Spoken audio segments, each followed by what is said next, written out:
Bonjour. Alors aujourd'hui nous allons étudier le chapitre 1 en économie qui s'intitule La monnaie et les décisions des agents économiques. Nous allons essayer de comprendre ce que cela signifie. Nous allons d'abord nous intéresser à la première question, qu'est-ce qu'un agent économique?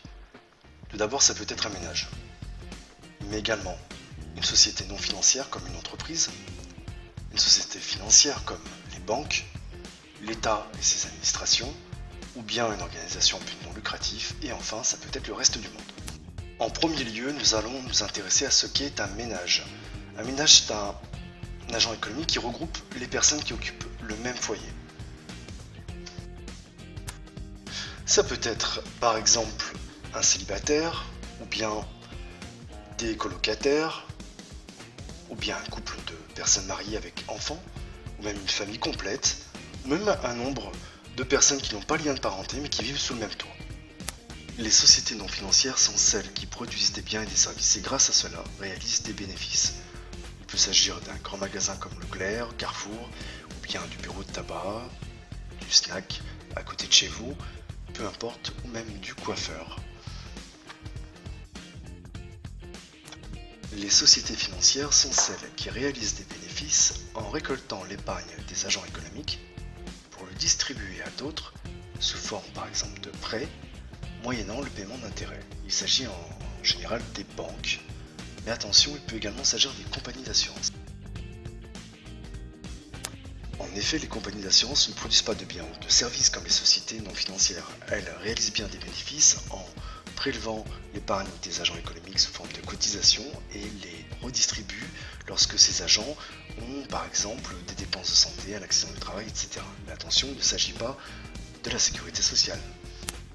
En effet, par exemple, en matière de santé, lorsque la sécurité sociale ne rembourse pas assez, on peut prendre une mutuelle, appelée également complémentaire santé, et bien là c'est une compagnie d'assurance d'un point de vue économique, donc une société financière.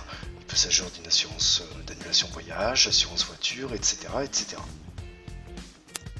Les administrations publiques sont les organismes qui appartiennent à l'État et qui produisent des services non marchands, comme la justice, l'éducation, les mairies, les préfectures, les services de transport à condition qu'ils ne soient pas privés, la police, l'armée, etc. En plus d'être des organismes qui produisent des services non marchands, les administrations publiques sont également composées d'organismes qui versent des revenus de transfert, comme les prestations sociales, allocations chômage, allocations familiales, subventions aux entreprises, etc. Les organisations à but non lucratif sont les associations que vous connaissez, mais attention, ça peut être le club de foot de votre quartier, dans la mesure où le service est fourni gratuitement ou à une somme très faible. Il peut également s'agir d'ONG, organisations non gouvernementales, qui sont des sortes d'associations d'envergure internationale comme Médecins du Monde ou Greenpeace.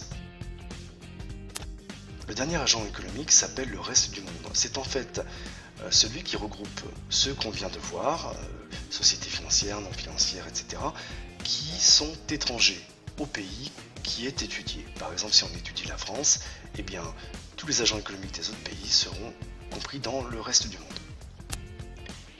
Les agents économiques échangent des biens et des services, ainsi que de l'argent, sur ce que l'on appelle un marché. Mais qu'est-ce qu'un marché ? Eh bien, un marché, c'est un système qui permet la rencontre entre l'offre, c'est-à-dire les vendeurs, et la demande, c'est-à-dire les consommateurs, d'un bien ou d'un service. Et qui permet la formation de ce qu'on appelle le prix. Des marchés, il en existe plusieurs types, par exemple le marché des biens et des services, les marchés financiers où s'échangent des actions, ou bien le marché du travail qui permet la rencontre entre les offreurs d'emploi qui sont les employeurs et les demandeurs d'emploi, et cette rencontre permet la fixation du prix du travail que l'on appelle salaire. Lorsqu'on pense à marché, on pense à des lieux physiques qui permettent l'échange entre les offreurs et les demandeurs, comme le marché de fruits et légumes à côté de chez vous, ou le marché du porc, le marché des fleurs de Rungis, ou les ventes aux enchères, mais en réalité, avec Internet, tous les lieux sont propices aux échanges. Mais en réalité, un marché n'est pas forcément un lieu physique. Pour les économistes, c'est un territoire où s'échangent des biens, des services ou des capitaux et dont les prix évoluent en fonction de l'offre et de la demande. Et avec Internet aujourd'hui, il n'y a plus de limite géographique au marché.